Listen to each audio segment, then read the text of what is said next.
19ஆம் நூற்றாண்டின் முதல் பகுதி.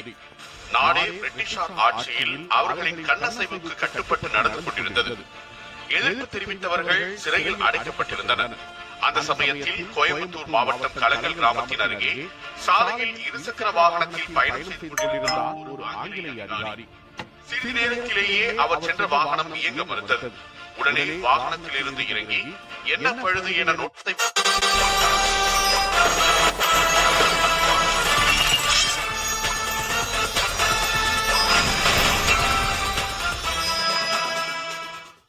நூற்றாண்டின் முதல் பகுதி. நாடே பிரிட்டிஷார் ஆட்சியில் அவர்களின் கண்ணசைவுக்கு கட்டுப்பட்டு நடந்து கொண்டிருந்தது.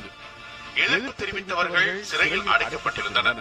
அந்த சமயத்தில் கோயம்புத்தூர் மாவட்டம் கலங்கல் கிராமத்தின் அருகே சாலையில் இருசக்கர வாகனத்தில் பயணம் செய்து கொண்டிருந்தார் ஒரு ஆங்கிலேய அதிகாரி. சிறிது நேரத்திலேயே அவர் சென்ற வாகனம் இயங்க மறுத்தது.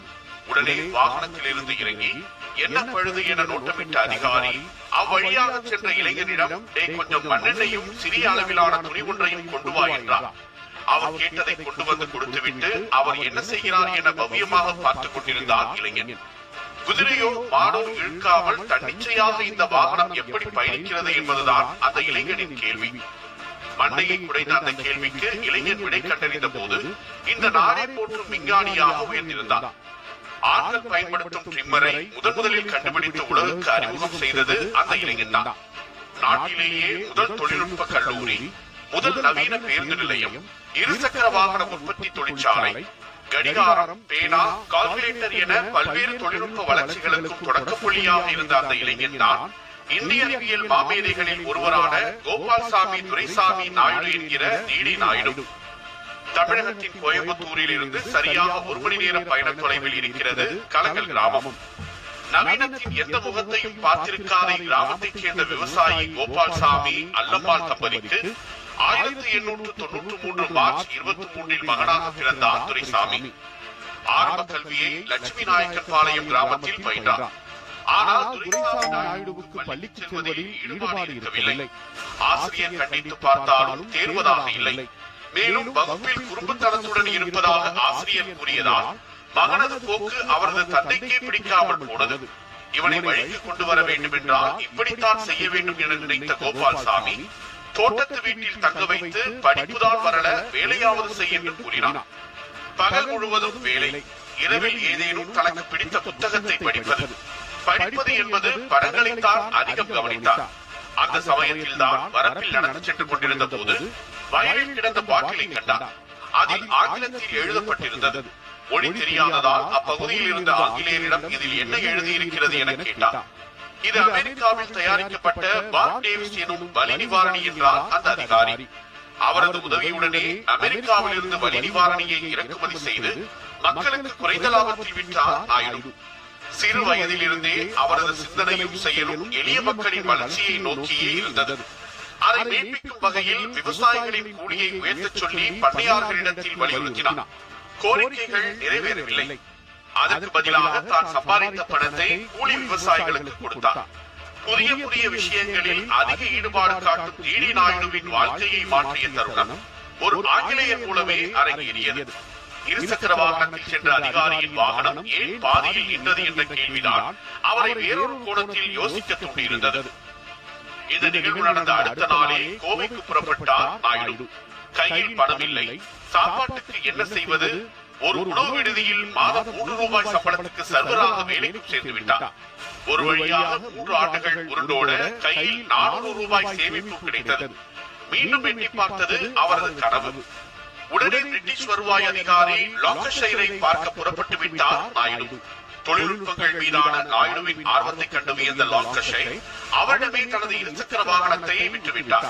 மோட்டார் சைக்கிளை வாங்கியவுடன் முதல் வேலையாக என்ன செய்தார் தெரியுமா? அதனை பாகம் பாகமாக பிரித்து தரையில் வைக்க ஆரம்பித்து விட்டார். அது எவ்வாறு செயல்படுகிறது என்பதை அவரால் சுலபமாக புரிந்து கொள்ள முடிந்தது.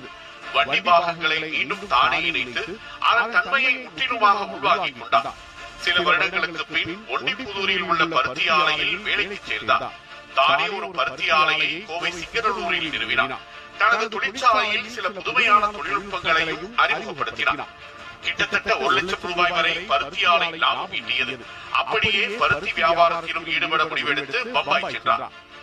அந்நாளில் பம்பாயில் பருத்தி வியாபாரம் செய்வது சூதாட்டத்திற்கு நிகரான ஒரு வணிகமாக கருதப்பட்டது. அது டிடி நாயுடுவிற்கு கை கொடுக்கவில்லை. சில நாட்களிலேயே வெறும் கையுடன் கோவை திரும்பியவர் தொழிலில் ஏற்பட்ட நஷ்டத்தை ஈடுகட்ட மீண்டும் ஒரு உணவு விடுதியில் சர்வராக பணி செய்யும் நிலைக்கு வாழ்க்கை புரட்டி போட்டது. சில காலம் ஸ்டேட்ஸ் எனும் ஆங்கிலேயரின் வீட்டில் வேலையாளாகவும் பணியாற்றினார்.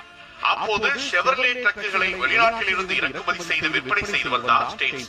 காலையில் உணவகத்தில் வேலை செய்துவிட்டு மாலையில் ஸ்டேட்ஸ் வீட்டிற்கு சென்று விடுவார் நாயுடு. அவர்கள் மூலமே ஆங்கிலம் கற்றுக்கொள்ளவும் ஆரம்பித்தார். ஸ்டேட்ஸ் வீட்டில் வேலை செய்ததால் கிடைத்த ஊதியத்தை அவரிடமே கொடுத்து பத்திரப்படுத்தி வைக்குமாறும் கூறியிருந்தார். எதற்காக இதனை சேமிக்கிறாய் என்று ஸ்டேட்ஸ் கேட்டதற்கு பேருந்து ஒன்றை வாங்க திட்டமிட்டுள்ளதாக தெரிவித்தார். இந்த பதிலை கேட்டு மகிழ்ந்த ஸ்டேட்ஸ், இப்படி சேமித்தால் நீ பேருந்து வாங்க நீண்ட காலம் ஆகிவிடும். நான் உனக்கு சொந்தமாக ஒரு பேருந்து தருகிறேன். அதனை ஓட்டி சம்பாதித்து அதற்கான பணத்தை கொடு என்று தன்னிடம் இருந்த பேருந்தை டிடி நாயுடுவிற்கு கொடுத்தார் ஸ்டேட்ஸ். ஒரு நாள் கூட விடுமுறை விடவில்லை. ஒவ்வொரு நாளும் உழைத்தார். உடுமலைப்பேட்டையில் இருந்து திண்டுக்கல் வரையும், பழனியில் இருந்து பொள்ளாச்சி வரையும் என பேருந்து இயங்கியது. சூரிய வம்சம் படத்தில் வரும் சரத்குமார் போல தானே பேருந்தை இயக்கினார். தன்னுடைய கடின உழைப்பால் 12 ஆண்டுகளில் நூற்றுக்கணக்கான பேருந்துகளுக்கு சொந்தக்காரரானார். அதிக அளவிலான பயணிகள் வரத்தே லாபத்திற்கு காரணம் என்றார் அவர். ஒரு பேருந்தின் உதவியாளராக பணியாற்றுகிறவருக்கு ஓட்டுநர் பயிற்சியும் அளிப்பார். அப்படியே அடுத்த பேருந்து வந்ததும் அதற்கு ஓட்டுநராக்கி விடுவார். சுமார் 3000 பேர் நாயுடுவால் ஓட்டுநர் பயிற்சி பெற்றதாக சொல்லப்படுகிறது. அத்தோடு நிறுத்திவிடவில்லை. தன் பேருந்துகளுக்கான பணிமனை ஒன்றையும் தானே அமைத்தார். அக்காலத்தில் எந்த பேருந்து நிறுவனங்களுக்கும் சொந்தமாக பணிமனை இருக்கவில்லை. அதனை செய்து காட்டியதோடு பணிமனையில் தன் பேருந்துகளை திறப்பட மெருகேற்றும் வேலைகளையும் செய்தார். பல்லடத்தில் அதிகமான பயணிகள் குவிவதை உணர்ந்த டிடி நாயுடு தனது பேருந்துகளுக்காகவே ஒரு பேருந்து நிலையத்தையே கட்டினார். அதில் டிக்கெட் வழங்கும் கவுண்டர், நவீன கழிப்பறைகள், இரவு தங்கும் வகையில் காத்திருப்பு அறை, இந்திய மற்றும் ஐரோப்பிய உணவுகளை சமைக்க உதவும் சமையலறை என அதிநவீன பேருந்து நிலையத்துக்கான அத்தனை அம்சங்களும் இடம்பெற்றிருந்தன. இந்தியாவிலேயே ஒரு பேருந்து நிறுவனம் தனக்காக ஒரு நவீன பேருந்து ஜங்ஷனை உருவாக்கியது அதுவே முதல் முறை. தன்னை போன்றே போக்குவரத்து நிறுவனம் நடத்துகிற உரிமையாளர்களை எல்லாம் சந்தித்து பேச்சுவார்த்தை நடத்தி யுனைடெட் மோட்டார் சர்வீஸ் என்ற சங்கத்தையும் உருவாக்கினார். அந்த சங்கத்தின் நிர்வாக இயக்குநராக இருந்ததும் நாயுடுதான். மெட்ராஸ் முதல் கன்னியாகுமரி வரை ஒரே டிக்கெட்டில் ஒரு நாளில் எங்கு வேண்டுமானாலும் எந்த நிறுவன பேருந்தில் வேண்டுமானாலும் பயணிக்கலாம் என்ற புரட்சிகர திட்டத்தை இந்தியாவிலேயே முதன்முறையாக அறிமுகப்படுத்தியவரும் டிடி நாயுடுதான். இது மக்களிடையே பெரும் வரவேற்பை பெற்றது. இதனால் பேருந்து எண்ணிக்கையும் 600ஆக அதிகரித்தது. ஆங்கிலேயரிடம் தமிழர் பலர் வேலை பார்த்துக் கொண்டிருந்த நிலையில் தன் நிறுவனத்தில் ஆங்கிலேயர் ஒருவரை வேலைக்கு அமர்த்தினார் நாயுடு. பிரிட்டிஷாரின் தொழில்நுட்பங்கள் தமது நிறுவனத்திலும் செயல்படுத்த வேண்டும் என்று விரும்பிய நாயுடுவுக்கு பக்கபலமாக இருந்தார் ஆங்கிலேயரான பூட்ஸ். ஒருமுறை பெல்ஜியத்துக்கு சென்ற போது அங்குள்ள பேக்கரி ஒன்றில் வேலைக்கு சேர்ந்தார். ரொட்டி துண்டுகளை சிறிய துண்டுகளாக்க வேண்டும் என்பது அவருக்கு கொடுக்கப்பட்ட வேலை. ரொட்டியை வெட்டிக் கொண்டிருந்தவருக்கு திடீரென யோசனை முளைத்தது. ரொட்டியை வெட்டுவது போல ஏன் முடியை வெட்ட முடியாது என்று அன்று மாலையே அதற்கான வேலையில் இறங்கிவிட்டார். பேட்டரி காரில் இருந்த பேட்டரியை ரேசர் ஒன்றை உருவாக்கி அதில் இணைத்தார். Razor ready. அதற்கென ஜெர்மனியில் காப்புரிமையும் பெற்றார். தற்போது பிரபலமாக உள்ள ட்ரிம்மருக்கு ஆரம்ப புள்ளியே அதுதான். உலகமே பயன்படுத்தும் ட்ரிம்மரை 100 ஆண்டுக்கு முன்பே ஒரு தமிழர் கண்டுபிடித்து விட்டார் என பெருமை பொங்க கூறலாம்.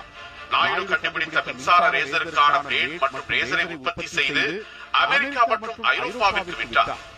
முழு வடிவமைப்பையும் வாங்க வெளிநாட்டு நிறுவனங்களிடமிருந்து அழைப்பு வந்தாலும் அதனை கொடுக்க மறுத்துவிட்டார். தன் கண்டுபிடிப்பால் நானும் பயனடைய வேண்டும் என்பதுதான் அவரது விருப்பம். அதற்கு எதிராக இருந்தது அன்றைய பிரிட்டிஷ் அரசு. ஆனால் ஜெர்மனியில் நடந்த கண்காட்சியில் இவரது கண்டுபிடிப்பு முதல் பரிசை பெற்றது. உலகப் போரின் போது இந்தியாவில் மின்சார மோட்டார்களின் எண்ணிக்கை பற்றாக்குறையாக இருந்தது. இவற்றையெல்லாம் ஏன் நாம் உள்நாட்டிலேயே தயாரிக்க கூடாது என்று யோசித்தவர் அதற்கான வேலையிலும் ஈடுபட்டார். பாலசுந்தரம் என்பவரது உதவியோடு இந்தியாவின் முதல் மின்சார மோட்டாரை தயாரித்தார். அதிலும் வெற்றியை கிடைத்தது. ஆனால் மின்சார மோட்டார் இந்தியாவில் தயாரித்தால் இங்கிலாந்திலிருந்து இறக்குமதி செய்வது பாதிக்கப்படும் என்பதால் பிரிட்டிஷ் அரசு பயந்தது. இதனால் திட்டமிட்டு நாயுடுவின் உழைப்பு முடக்கப்பட்டது. மோட்டார்களில் பயன்படுத்தப்படும் ஸ்டாம்பிங் முத்திரைகளுக்கு அதிக சுங்க வரி விதிக்கப்பட்டது. ஆனால் ஸ்டாம்பிங் முத்திரையையும் நாமே தயாரிக்கலாம் என முடிவெடுத்த நாயுடு களத்தில் இறங்கினார். அதிலும் நாயுடுவுக்கே வெற்றி கிடைத்தது. ஒவ்வொரு நபரின் தனிப்பட்ட வாழ்க்கையிலும் அவர்களது வளர்ச்சிக்கு பின்னால் நிச்சயம் ஒரு கதை இருக்கும். ஆனால் ஒரு சிலரின் கதைதான் அதை கேட்பவர்களுக்கும் படிப்பவர்களுக்கும் புதிய உத்வேகத்தை ஏற்படுத்தும். அப்படிப்பட்ட ஒருவராக இருந்த நாயுடு அடுத்தடுத்த காலங்களில் தன் அறிவை விசாலமாக்க சர்வதேச நாடுகளுக்கும் பயணிக்க ஆரம்பித்தார். இயக்கவியலை முழுமையாக அறிந்து கொள்ள அமெரிக்கா சென்ற நாயுடு போர்டு மோட்டார் நிறுவனம் உட்பட 3 தொழில்நுட்ப கல்லூரிகளில் முதுமை வயதிலும் மாணவனாக சேர்ந்து வாகன தயாரிப்பு, இயக்கம், தொழில்நுட்பம் என பல்வேறு விஷயங்களை நுணுக்கமாக கற்றார். பின்னர் என்ன, இந்தியா திரும்பியதும் 1941ஆம் ஆண்டு பயிற்சி மையம் ஒன்றையும் தொடங்கிவிட்டார். எளிய மக்களுக்கும் ஆட்டோமொபைல் படிப்பை கற்றுத்தர வேண்டும் என்பதுதான் அவரது திட்டம். திறமையான ஆட்டோமொபைல் மெக்கானிக்குகளை மிக குறுகிய காலத்தில் உருவாக்க வேண்டும். அதற்கான வேலைகளில் மிக சிரத்தையுடன் ஈடுபட்டார். நிறுவனம் தொடங்கிய ஆயிற்று. எந்தெந்த பாடங்களை பயிற்றுவிப்பது அதையும் அவரே தயாரித்தார். மாணவர்களுக்கு எவற்றையெல்லாம் சொல்லிக் கொடுக்க வேண்டும் என நினைத்தாரோ அனைத்தும் பாடங்களாகின. இவரே ஆசிரியராக இருந்து பாடம் நடத்தினார். இதில் சுவாரஸ்யமே, பள்ளிப்படிப்பில் தேர்ச்சி பெறாத மாணவர்களை கூட தனது பயிற்சியின் மூலம் சிறப்பாக வேலை செய்ய வைத்தார் நாயுடு. 1945ஆம் ஆண்டு 1.5 லட்சம் ரூபாய் செலவு செய்து இந்தியாவின் முதல் தொழில்நுட்ப கல்லூரியை தொடங்கினார். அமெரிக்காவில் கற்பதற்கு 6 அல்லது 7 வருடங்கள் எடுத்துக்கொள்ளும் தொழில்நுட்ப கல்வியை எனது கல்லூரியில் 3 வருடங்களில் கற்றுக்கொள்ளலாம் என்று பெருமிதம் தெரிவித்தார். தொழில்நுட்பத்தில் கால்பதித்த நாயுடுவின் பார்வை இப்போது விவசாயத்தின் பக்கம் திரும்பியது. ஆங்கிலேயர் ஒருவர் பயன்படுத்திய துருப்பிடித்த துப்பாக்கி நாயுடுவிற்கு கிடைத்தது. அதை சரி செய்த பின்னர் வேலை செய்கிறதா என சோதனை செய்ய 7 தோட்டாக்களை போட்டு 7 வாழை மரங்களில் சுட்டு பார்த்தார். விளையாட்டாக ஒரு வாழை மரத்துளையில் வெறும் களிமண்ணை வைத்து அடைத்தார். அடுத்த 6 வாழை மரத் துளைகளில் மாட்டின் கோமியம், ஆட்டு இறைச்சி, பேட்டரி அமிலம், வெறும் களிமண் என ஒவ்வொன்றாக வைத்து அடைத்தார். அங்கு ஒரு அதிசயம் நிகழ்ந்தது. நாயுடு களிமண், அமிலம் என ஒவ்வொரு மரமாக வைத்ததில் 2 வாழை மரங்கள் அழிந்து போயிருந்தன. ஆனால் ஒரு மரம் வழக்கத்தை விட அதிக உயரம் வளர்ந்திருந்தது. இது என்ன வினோதம் என்று யோசித்தவர் தனது அடுத்த ஆராய்ச்சியை தொடங்கிவிட்டார். 50 வாழை மரங்களை நட்டு 7 வருடங்கள் தொடர்ந்து கவனித்து வந்தார். 7 வருடங்களுக்கு பின் ஒவ்வொரு மரமும் ஒவ்வொரு விதமான வளர்ச்சியை கொடுத்தது. இந்த வித்தியாசம் அவரை ஆச்சரியமடைய வைத்தது. சோளம், பருத்தி என அடுத்தடுத்து விவசாய ஆராய்ச்சியில் இறங்கினார் நாயுடு. ஒரு சோளம் விளைய வேண்டிய இடத்தில் 30க்கும் மேற்பட்ட சோளக்கதிர்களை வளர செய்தார். 8 அடிக்கு வளர வேண்டிய சோளக்கதிரை 15 அடி முதல் 20 அடி வரை வளர வைத்தார். 6 மாதம் மட்டுமே வாழும் துவரை செடியை 8 வருடம் வரை வளர வைத்தார். ஒரு ஏக்கருக்கு 600 படி அளவு தர வேண்டிய துவரையை 5000 படி வரை தர வைத்து சாதனை படைத்தார். கிராமத்தில் 4 பேர் கொண்ட ஒரு குடும்பத்திடம் என்னுடைய 6 துவரை செடிகள் இருந்தால் போதும், வருடம் முழுவதும் அவர்களுக்கு துவரை பற்றாக்குறையே இருக்காது என்றார் நாயுடு. ஒரே பப்பாளி மரத்தில் சிறியது முதல் பெரிய அளவு வரை 6 வகையான வடிவம் கொண்ட பப்பாளியை வெவ்வேறு சுவையில் உருவாக்கி காட்டினார். இதெல்லாம் சாத்தியமே இல்லை என்றார் நோபல் பரிசு பெற்ற விஞ்ஞானி சர் சி வி ராமன். அவரை தன் தோட்டத்திற்கு அழைத்து வந்து நாயுடு காட்டினார். நாயுடுவின் தோட்டத்தில் விவசாயத்தில் ஒரு புரட்சியை நடந்து கொண்டிருப்பதை பார்த்த ராமன் நாயுடுவின் வித்தியாச முயற்சியை கண்டு ஆடித்தான் போனார். நாயுடுவின் அறிவை கண்டு மலைத்து போன ராமன் தொழில்நுட்பத்தில் செய்தது போல தாவரவியலிலும் அற்புதங்களை நிகழ்த்தி இருக்கிறார் நாயுடு. இவர் கோடியில் ஒருவர், நமக்கு கிடைத்த பொக்கிஷம் என தன் கைப்பட எழுதி கொடுத்து விட்டு சென்றார். மேக் இன் இந்தியா திட்டம் தற்போது பெரிய அளவில் பேசப்படுகிறது. ஆனால் 80 ஆண்டுகளுக்கு முன்பே அதனை நிகழ்த்தி காட்டியவர் ஜி.டி. நாயுடு. ஒரு அரசு செய்யும் வேலையை அன்றே ஒரு தனி மனிதராக இருந்து சாதித்து காட்டினார் சாதனை தமிழர் நாயுடு. பால் பேனா, அதற்கு தேவையான ரீஃபில், விலை குறைந்த கடிகாரம், கார்பன் பேப்பர் இவற்றையெல்லாம் தயாரிக்கும் இயந்திரங்கள் என பல விஷயங்களை இந்தியாவில் முதல் முறையாக உருவாக்கினார் நாயுடு. ப்ரொஜெக்டர், கடைசல் இயந்திரம், துணையிடும் கருவி என பல்வேறு தொழிற்சாலைகளை தொடங்கினார். இதில் கவனிக்கத்தக்க விஷயமே, இதில் பணியாற்றியவர்கள் அதிகபட்சம் 3வது அல்லது 4வது வரை மட்டுமே படித்தவர்கள். அவர்களுக்கு அனைத்து தொழில்நுட்பத்தையும் கற்றுத்தந்து அவர்களை அடுத்த கட்டத்திற்கு முன்னேற்றினார். தொழில் வளர்ச்சி ஒருபுறம் இருந்தாலும் குடிசை மற்றும் சாலைகளில் வாழும் ஏழை மக்கள் வாழ்வில் ஒரு முன்னேற்றத்தை ஏற்படுத்திவிட மாட்டோமா என்ற ஏக்கம் அவருக்கு இருந்தது. அப்படி உருவானதுதான் ஏழைகளுக்காக ஒரே நாளில் வீடு கட்டும் திட்டம். 2 வருட ஆராய்ச்சிக்கு பிறகே இந்த முடிவுக்கு வந்தார். அப்போது குடியரசு துணைத் தலைவராக இருந்த வி கிரியை அழைத்து காலை 8:30 மணிக்கு துவக்க விழாவை நடத்தியவர் அன்று இரவு 9:30 மணிக்கு பணியை நிறைவு செய்து அவரை வைத்தே திறப்பு விழாவும் நடத்தியிருக்கிறார். இவரது அசாத்திய திறமையை கண்டு பிற மாநிலத்தவர்கள் மிரண்டு போனார்கள்.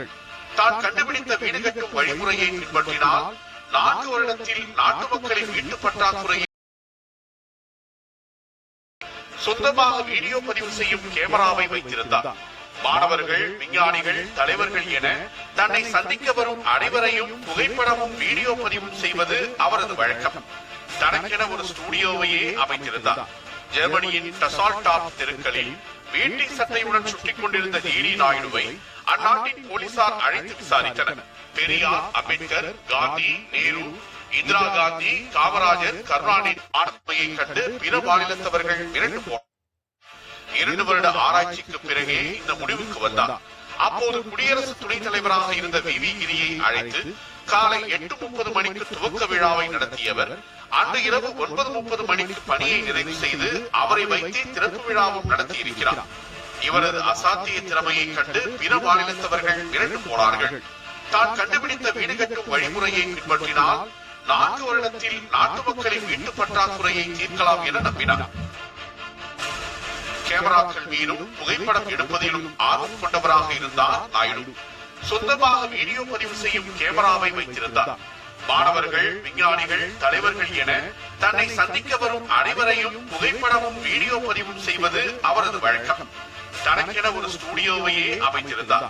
ஜெர்மனியின் டசால்டாப் தெருக்களில் வேட்டி சட்டையுடன் சுற்றிக் கொண்டிருந்த ஜிடி நாயுடுவை அந்நாட்டின் போலீசார் அழைத்து விசாரித்தனர்.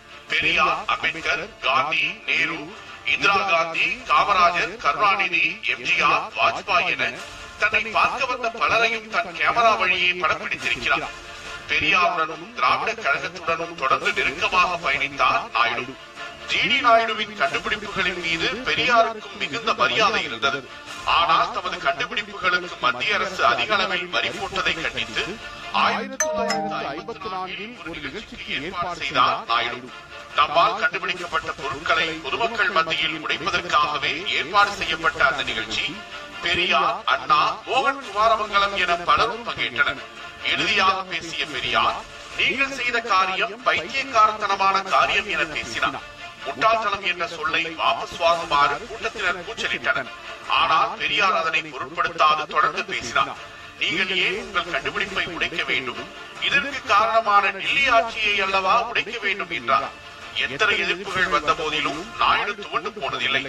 தொடர்ந்து புதிய புதிய கண்டுபிடிப்புகளை நிகழ்த்திக் கொண்டே இருந்தார். மக்கள் மீது அதிகம் பற்றுக் கொண்ட நாயுடு சொந்த பணத்தில் மக்களுக்காக மருத்துவமனை ஒன்றை கட்டி தந்தார். ஓடி ஓடி உழைத்தவர் ஒரு நாள் உடல்நலக் குறைவால் பாதிக்கப்பட்டார். 1973ஆம் ஆண்டு ஜிடி நாயுடுவின் உடல்நலம் குன்றத் தொடங்கியது.